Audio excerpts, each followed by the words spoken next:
Estamos falando sobre as diferentes ferramentas que você pode usar em seu acompanhamento espiritual.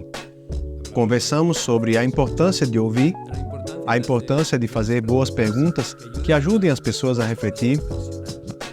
Falamos também sobre como é importante que as pessoas recebam feedback, porque todos, absolutamente todos, têm pontos cegos. Outra ferramenta muito importante nas mãos do mentor para o acompanhamento espiritual é ajudar os jovens com quem você está trabalhando a sempre trabalhar duro, definir e realizar metas.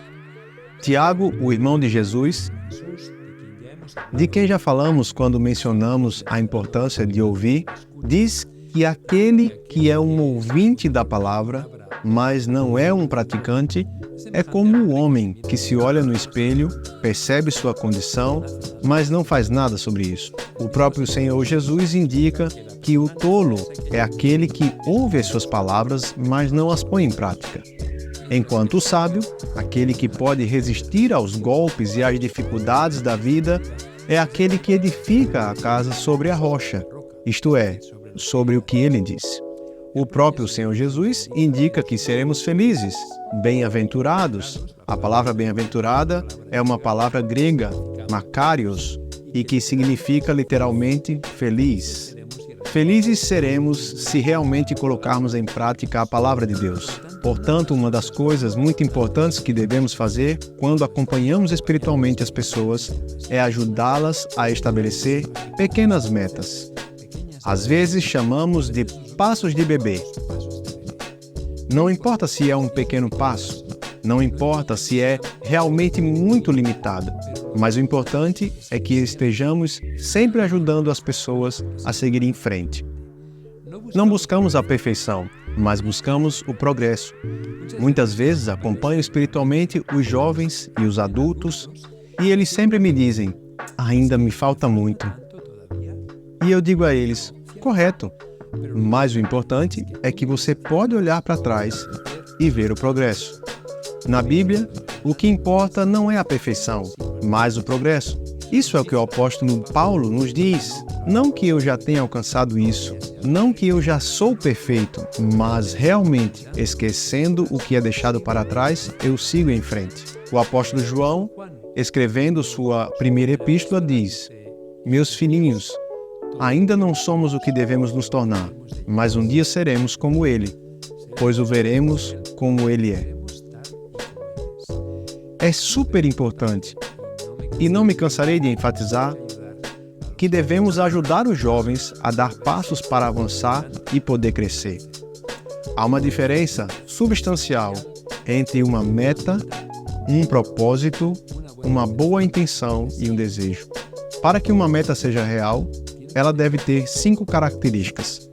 Deve ser específica, deve ser mensurável, deve ser alcançável, deve ser limitada no tempo, ou seja, deve ter uma data de início e uma data de término, e deve ser relevante. Senão, não estamos falando de uma meta, mas de um bom propósito. Permita-me dar um exemplo.